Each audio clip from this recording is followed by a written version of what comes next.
যান।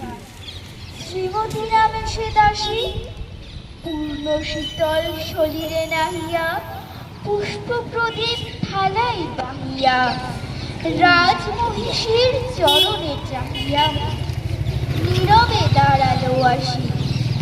শ্রীহরি সবাই মহিষী কহিলা, এ কথা নাহি কি বলে? অজাত শত্রু করেছে রটনা, স্তূপে যে মরিবে অর্ঘ রচনা। সুরের ওপরই মরিবে সে জনা, অথবা নির্বাসনে। সেথা হতে ফিরে গেল চুরি, ধীরে বধূ অমিতার ঘরে। সম্মুখে রাখিয়া স্বর্ণ মুকুট, বাঁধিতেছিল সে দীর্ঘ চিকুর।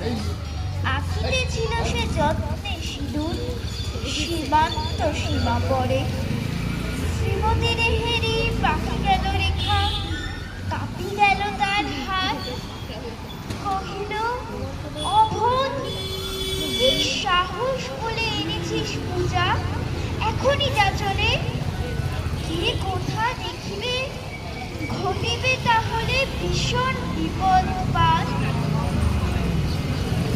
অস্ত রবির রশ্মি আভার খোলা জানালার ধারে।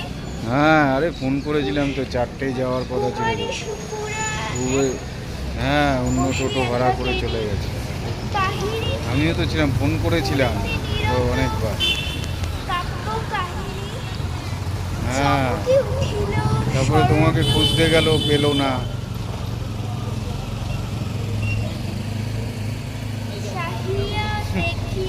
ঠিক আছে।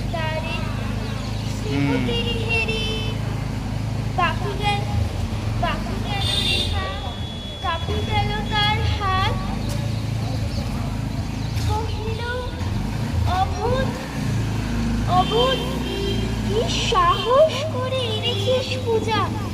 এখনই যা চলে। কে কোথা দেখিবে, ঘটিবে তাহলে ভীষণ বিপদ পাত। শ্রীমতীর হেরি। কি হলো? দিবসের শেষে আলো বিলালো নগর সত্বরে। পথ জনহীন অধরে বিলিত কলকলানো হয়ে এলো আর তীক্ষ্ণ